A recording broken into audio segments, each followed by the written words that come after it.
Good morning students.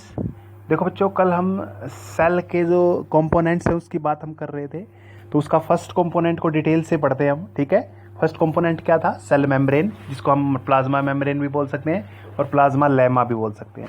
एक ही नाम याद रखो, कोई बात नहीं, मतलब एक ही चीज़ है दोनों की दोनों। देखो होता क्या है, जो सेल के बाहर वाली लेयर होती है उसको हम क्या बोलते हैं? सेल मेम्ब्रेन बोलते हैं, प्लाज्मा मेम्ब्रेन बोलते हैं। तो ये हम कह सकते हैं इट इज़ द बाउंड्री या outer covering of the cell. Cell की होती है, किसी भी सेल की बाहर वाली जो कवरिंग है उसको बोलते हैं। और वो काम क्या करती है जो कवरिंग है? That separate the contents of the cell from surrounding. देखिए क्या होता है, जो सेल के अंदर जो कंटेंट्स हैं, यानी जो इसके अंदर हैं, मैं बताऊंगा आगे क्या क्या होता है सेल में, पूरी डिटेल पढ़ने वाले हैं बच्चों इस चैप्टर में हम। तो सेल में जो जो चीज़ें होती हैं इनको बाहर वाले एनवायरनमेंट से प्रोटेक्ट करती है ये। ठीक है, प्रोटेक्ट कह सकते हैं, सेपरेट अलग करती है ये कह सकते हैं। ठीक हो, क्या कर सकती है? इसको अलग करती है बच्चों। तो ये बाहर वाली क्या है ये, आप कह सकते हो इसमें जो हमारे पास जो सेल मेम्ब्रेन है ये काम करती है, जो बाहर वाले चीज़ों से अंदर वाली चीज़ों को अलग करती है। ठीक है, तो सबसे आगे बात कर लेते हैं हम। ये एक तरह से प्रोटीन और लिपिड की बनी होती है। लिपिड ऑयल कह सकते हैं हम, एक तरह से फैट कह सकते हो। ठीक है, यानी एक तरह से लिपिड को हम वसा बोल सकते हैं, फैट बोल सकते हैं। ठीक है, ये प्रोटीन और लिपिड की बनी होती है। ठीक है, आगे देखिए, ये एक चीज़ और बात याद रखनी है आपको, जो ये सेल मेम्ब्रेन, बाहर वाली जो सेल मेम्ब्रेन है, इसको सेल मेम्ब्रेन बोलते हैं, ये कुछ चुनिंदा चीज़ों को अंदर आने जाने की अनुमति देती है बच्चों। कुछ चुनिंदा चीज़ों को, कहने का मतलब हर चीज़ को अंदर आने जाने की अनुमति नहीं है, इसलिए इसको सेलेक्टिव परमीएबल मेम्ब्रेन कहते हैं बच्चों इसको। ठीक है, चलो मैं पढ़ता हूँ अगले, इसमें लिखा हुआ मैंने, it is a selectively permeable in nature. Selectively permeable का मतलब क्या होता है बच्चों?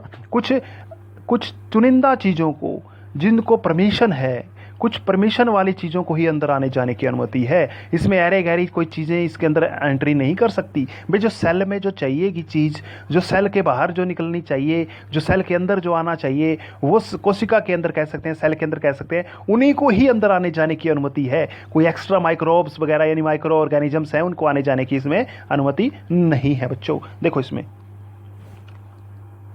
इट अलाउ सम मटेरियल, या मटेरियल कहेंगे, मिनरल्स लिखा हुआ है यहाँ पर, materials in and out of the cell. ये मतलब क्या है? कुछ चीज़ों को ही अंदर आने जाने की अनुमति है। तो इट प्रोवाइड, कह सकते हैं इट प्रोवाइड प्रोटेक्शन करती है ये अगेंस्ट माइक्रोब होते हैं माइक्रो ऑर्गेनिजम्स, जो छोटे मोटे जीव हमारे भोजन में या कहीं भी सेल के बाहर पड़े हैं, सेल के बाहर कह सकते हैं, उनको अंदर आने जाने के लिए अनुमति नहीं है। एंड फॉरेन सब्सटेंसेस, फॉरेन का मतलब क्या हो गया बच्चों? फ़ॉरेन वैसे विदेशी होता है, लेकिन फ़ॉरेन का मतलब क्या है? फ़ॉरेन का इसमें मतलब ये है कि जो सेल से संबंधित नहीं है। समझ में आ गया? विदेशी क्या होता है? जो हमारे देश से संबंधित नहीं है वो विदेशी होता है। इसी तरह से सेल से संबंधित, जो सेल की चीज़, जो सेल के अंदर है, सेल का मेंबर ही नहीं है तो सेल में नहीं आ सकता, यानी जिसको सेल की रिक्वायरमेंट नहीं है वो सेल में नहीं आ सकता। तो ये सेल, ये किसका काम है? ये जो बाहर वाली परत है उसका काम है उसको रोकना। ठीक है, समझ में आ गया होगा, आशा करता हूँ। बिल्कुल इजी है बच्चों, ये पहले भी पढ़ा होगा, शायद नहीं पढ़ा है तो इसको दोबारा से देख लो। देखो एक बार, इट इज़ फ्लेक्सिबल, ये तो सिंपल सी बात है, ये फ्लेक्सिबल होती है, बिल्कुल लचीली होती है बच्चों, और इसको फोल्ड किया जा सकता है, ब्रोक किया जा सकता है, दोबारा से जोड़ा भी जा सकता है, रीयूनाइटेड। ठीक है, ब्रोकन एंड रीयूनाइटेड, दोबारा से जोड़ा भी जा सकता है। ये सेल होती है बच्चों। ठीक है, अब हम जैसे बताओ इसमें ब्रोक कैसे, मतलब फोल्ड कैसे, रीयूनाइटेड कैसे? देखो बच्चों सिंपल सी बात है, हमारी जो काम करने वाली चीज़ें हैं, मसल्स की बात हम कर सकते हैं, वहाँ पर भी तो सेल्स होती हैं, तो वो भी तो फोल्ड हो जाती हैं। ब्रोकन की बात करें, आपको पता ही है, हम काम करते हैं दिन भर में, बहुत सारी सेल्स क्या होती हैं, टूट जाती हैं, बहुत सारी सेल टूट के बाद दोबारा से मरम्मत भी हो जाती है, लेकिन कुछ नई सेल बनती हैं, है ना? तो यानी इसका मतलब ये है, ये फ्लेक्सिबल होती है बच्चों। आगे देखिए, it maintains the shape of the cell, ये ज़रूरी है बच्चों, ये इसका जो बाहर वाला जो आवरण है, इसकी वजह से ही इसकी शेप जो है वो मेंटेन रहती है। ठीक है, जो शेप जो किसी सेल की होनी चाहिए, जैसे हम बात करें किसी चीज़ की, जैसे मान लीजिए न्यूरॉन्स की बात करें, इस तरह से शेप होती है उसकी, इस तरह से निकली होती है, तो वो बाहर वाली परत है उसकी वजह से ही उसकी शेप है। ठीक है, आगे देखिए, it is present in both animal and plant cell. बिल्कुल इजी है ये भी, ये तो आपने पढ़ा ही होगा, एनिमल सेल में भी होती है ये, प्लांट सेल में भी होती है। सेल मेम्ब्रेन तो दोनों में होता है। और एक्स्ट्रा चीज़ हम करेंगे इसमें, क्या चीज़ है देखिए, नेक्स्ट क्या है? अब देखिए, हमने एक चीज़ पढ़ी थी, सेलेक्टिव परमीएबल मेम्ब्रेन। अब देखते हैं कि जो सेल है, सेल की मेम्ब्रेन में कैसे चीज़ें का आना जाना होता है। भाई कोई चीज़ कैसे अंदर आती है कैसे जाती है, ठीक है। तो ट्रांसपोर्ट अक्रॉस द मेम्ब्रेन, ये बच्चों टॉपिक, वैसे टॉपिक मैं आपके नोट्स टाइप्स करवा रहा हूँ, ये मत समझना कि ये पूरा याद करना है, मतलब कहने का मतलब है कुछ बीच में से कहीं से भी पूछ सकता है, ये बच्चों थ्योरी है, ठीक है।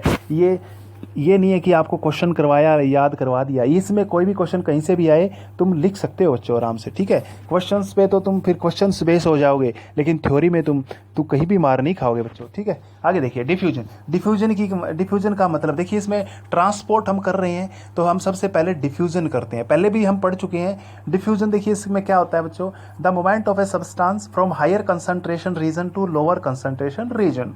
देखिए मतलब इसका मतलब क्या है बच्चों, जहाँ पर कोई पदार्थ ज़्यादा मात्रा में है ना, यहाँ पर देखिए ये पदार्थ कोई ज़्यादा मात्रा में है, यहाँ पर कोई भी चीज़ है, ठीक है, और यहाँ पर है कम मात्रा में, ये कम मात्रा में है यहाँ पर, तो क्या होगा, जहाँ ज़्यादा है ना वो वहाँ से कम वाली जगह पे जाएगा। कंसंट्रेशन का मतलब मात्रा कह सकते हैं एक तरह से आप, ठीक है। कंसंट्रेशन का मतलब एक तरह से हम मात्रा कह सकते हैं, वैसे कंसंट्रेशन 10th में पढ़ोगे तुम, सांद्रता बोलते हैं इसको। चलो मैं बता ही देता हूँ कंसंट्रेशन बच्चों। देखिए एक छोटी सी बात, मान लीजिए ये पानी है बच्चों, क्या है यहाँ पर पानी है, इसमें आपने चीनी डाल दी, ठीक है, तो चीनी आपने डाल ली है इसमें, मान लीजिए चलो दोबारा से बना देता हूँ, यहाँ पर 2 डायग्राम बनाने पड़ेंगे। देखिए यहाँ पर है, देखिए बच्चों यहाँ पर है आपके पास 2 बर्तन हैं, यहाँ पर पानी है, इसमें भी पानी है, इसमें जो पानी है साथ में, इसमें मान के चलिए 500 ग्राम कह सकते हैं, 500 ग्राम चीनी है इसमें, ठीक है, और इसमें 1 किलो चीनी है भाई, कितनी है, 1 किलो चीनी है, इसमें 500 ग्राम है, ध्यान से सुनिए। अब देखिए 1 किलो चीनी है यहाँ पर, इसमें 500 ग्राम है, तो इसकी कंसंट्रेशन ज़्यादा है बच्चों, 1 किलो चीनी वाले की कंसंट्रेशन ज़्यादा है। कंसंट्रेशन समझ में आया क्या होता है कंसंट्रेशन, सांद्रता बोलते हैं इसको हिंदी में। चलो सांद्रता भी समझ में नहीं आएगा, बस डेफिनेशन से समझ में आएगा। कंसंट्रेशन का मतलब है भाई कोई चीज़ किसकी अमाउंट ज़्यादा है, ये कह सकते हैं सोल्यूट पार्टिकल कितने ज़्यादा हैं, ठीक है। तो कंसंट्रेशन ये वो इसकी ज़्यादा होगी क्योंकि 1 kg है इसमें, समझ में आ गया होगा। चलो नेक्स्ट देखिए इसमें, तो ये कंसंट्रेशन का होता है बच्चों। एक बात और याद रखनी है, ये जनरली क्या होता है, सोल्यूट पार्टिकल मूव करते हैं इसमें डिफरेंस डिफ्यूजन में क्या होता है, जो सोल्यूट पार्टिकल होते हैं जो कम मात्रा में होते हैं वो क्या होते हैं, इधर उधर जाते हैं। अब बताइए बच्चों, छोटी सी बात है, हम जो दिन भर काम करते हैं, दोबारा से फिर बता रहा हूँ, हम दिन भर काम करते हैं, हमारी सेल में है हमारी सेल में देखो, हम ऑक्सीजन को अंदर लेते हैं, कार्बन डाइऑक्साइड को बाहर निकालते हैं, हमारा कार्बन डाइऑक्साइड वेस्ट पदार्थ है, क्योंकि कार्बन डाइऑक्साइड कहाँ है, CO2, यानी CO2 कहाँ है, वो सेल्स में ही तो है, सेल के अंदर एक वेस्ट पदार्थ है। तो जब CO2 की मात्रा सेल में ज़्यादा हो जाएगी बच्चों, जब CO2 की मात्रा, दोबारा से बता रहा हूँ, CO2 की मात्रा सेल में ज़्यादा हो जाएगी और बाहर एनवायरनमेंट में कम हो जाएगी, तो CO2 फटाक से बाहर आ जाएगा बच्चों, यहाँ से बाहर आ जाएगा, समझ में आ गया।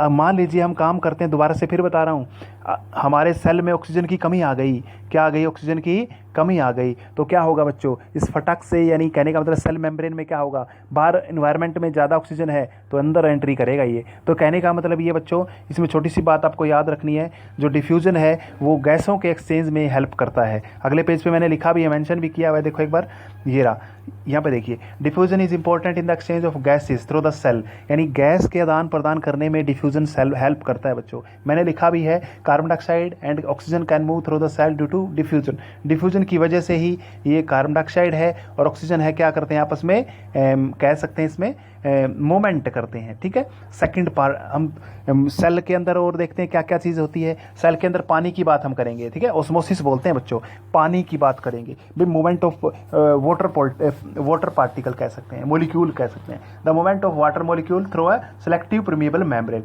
ये जो वाटर का इधर उधर आना जाना है एक सिलेक्टिव परमिएबल मेम्ब्रेन के द्वारा होता है बच्चों। सिलेक्टिव का मतलब वही बात करेंगे जो सिर्फ पानी को ही अंदर आने जाने में मदद करेगी बच्चों, ठीक है, जो सिर्फ पानी को ही अंदर आने जाने की मदद करेगी और कोई दूसरे पदार्थ उनको आने जाने की मदद नहीं करेगी, ठीक है बच्चों।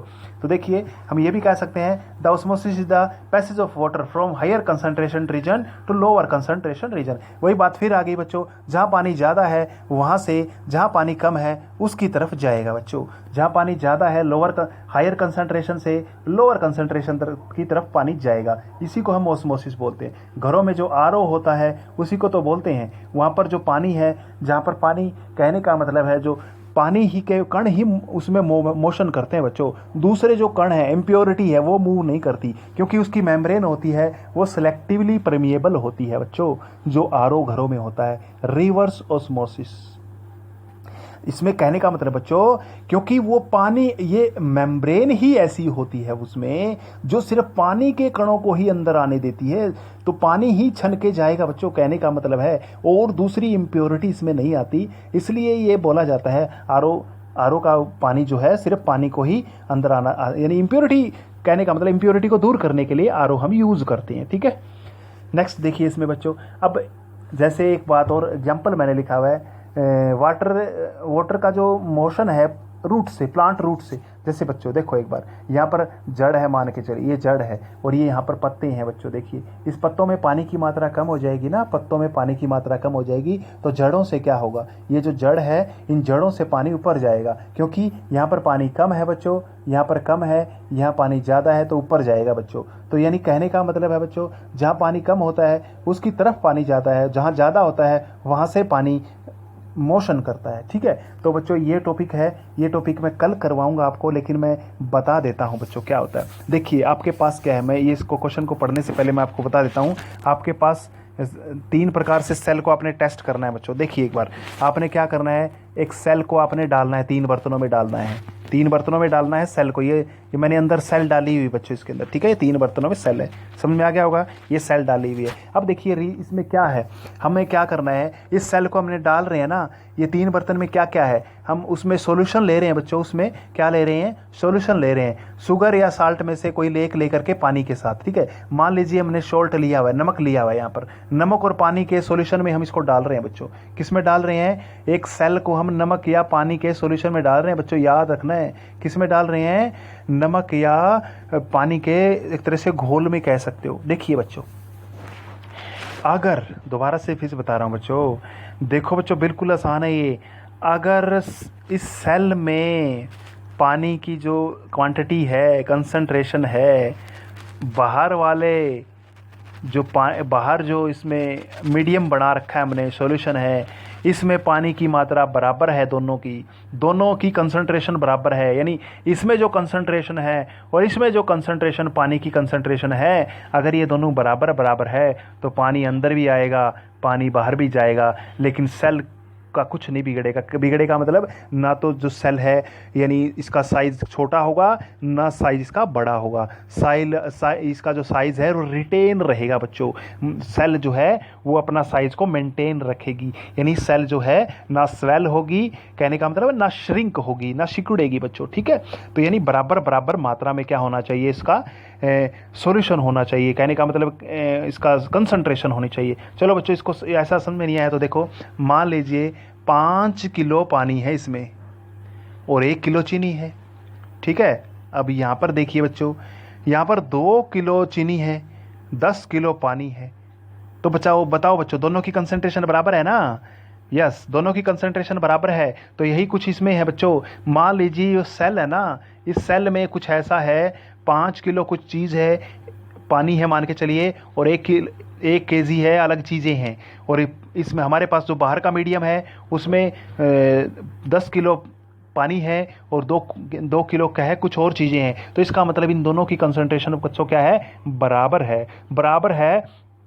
तो कोशिका ना तो श्रिंक होगी, कोशिका पानी को ना तो प्राप्त करेगी, मतलब कहने का मतलब प्राप्त तो करेगी वैसे तो, लेकिन वो ये नहीं है परमानेंटली उसको एक्सेप्ट नहीं करेगी, वो बाहर भी निकालेगी, जितना बाहर अंदर आया है पानी उतना ही बाहर भी निकलेगा बच्चों। तो बच्चों ऐसा सॉल्यूशन को हम बोलते हैं आइसोटोनिक सॉल्यूशन। ऐसे सॉल्यूशन को क्या बोलते हैं, आइसोटोनिक सॉल्यूशन। अब देखिए बच्चों, हम अगला कर रहे हैं। अब देखो बच्चों, मैंने डायग्राम में बनाया हुआ है, अगर इस सेल के अंदर पानी की मात्रा कम है बच्चों, यहाँ पर पानी की मात्रा क्या है, कम है, और बाहर पानी ज़्यादा है बच्चों, इसका मतलब ये हुआ यहाँ अंदर वाली कंसंट्रेशन ज़्यादा है। कंसंट्रेशन का मतलब पानी कम हो गया ना, अरे पानी कम है तो कंसंट्रेशन ज़्यादा है ना, अरे चीनी ज़्यादा है यहाँ पर। चलो तो कोई बात नहीं, समझो एक बार इसको दोबारा से समझो। मान लीजिए इस कोशिका में पानी की मात्रा कम है बच्चों, तो क्या होगा, बाहर पानी की मात्रा ज़्यादा है, तो बाहर वाला पानी अंदर जाएगा, अंदर वाला पानी बाहर भी जाएगा। लेकिन बच्चों, लेकिन एक चीज़ याद रखनी है, अब की बार क्या होगा, जो अंदर पानी गया है वो ज़्यादा मात्रा में है और जो बाहर पानी आया है वो कम मात्रा में है बच्चों। तो क्या होगा, ये सेल जो है स्वेल हो जाएगी। स्वेल यानी सूज जाएगी, ठीक है, फूल जाएगी। समझ में आ गया? ये कोशिका क्या होगी आपकी, ये बड़ी हो जाएगी बच्चों, क्योंकि पानी क्या है, सेल में कम है। पानी सेल में कम का मतलब यहाँ पर कंसंट्रेशन ज़्यादा है। किसकी? और चीज़ों की, सोल्यूट पार्टिकल की हम बात करते हैं बच्चों इसमें, ठीक है, यानी और चीज़ों की ज़्यादा मात्रा है, इसमें पानी कम रह गया। अब ये चीज़ होगी, इसको बोलते हैं हाइपोटोनिक सॉल्यूशन। हाइपोटोनिक सॉल्यूशन याद रखोगे, कल करवाऊंगा, डिटेल से करवाऊंगा, लिखवाऊंगा बच्चों इनको, ठीक है। नेक्स्ट देखिए बच्चों, नेक्स्ट इसमें आपको समझ में ही आ गया होगा। अब की बार सेल में पानी ज़्यादा है, सेल में पानी ज़्यादा है, बाहर वाले में पानी क्या है, कम है। ये कोशिका हमने कोई प्लांट की ले रखी है या फिर कोई एनिमल है उसकी ले रखी है बच्चों। तो अंदर पानी कम है बच्चों, सॉरी बाहर पानी ज़्यादा है, इस बाहर की तरफ इसको, सॉरी कोशिका के अंदर पानी ज़्यादा है, ये पानी ज़्यादा है, यहाँ पर पानी क्या है, कम है। तो क्या होगा, पानी अंदर भी आएगा बाहर भी जाएगा। लेकिन अब की बार पानी क्या है, बाहर निकलने वाला पानी ज़्यादा होगा बच्चों। बाहर निकलेगा पानी ज़्यादा, ये मैंने डायग्राम में बना रखा है। पानी डायग्राम बाहर, यानी पानी बाहर निकलेगा। अगर पानी बाहर निकलेगा तो कोशिका क्या हो जाएगी, श्रिंक हो जाएगी, छोटी हो जाएगी। इसको बोलते हैं हाइपरटोनिक सॉल्यूशन। ठीक है बच्चों, ये कल करवाऊंगा पूरी डिटेल से मैं आपको, ठीक है, ये कल करवाऊंगा पूरी डिटेल से। लेकिन इसको उतार लेना, डायग्राम को एक बार रिवाइज कर लेना इसको, ठीक है। थैंक यू बच्चों, थैंक यू।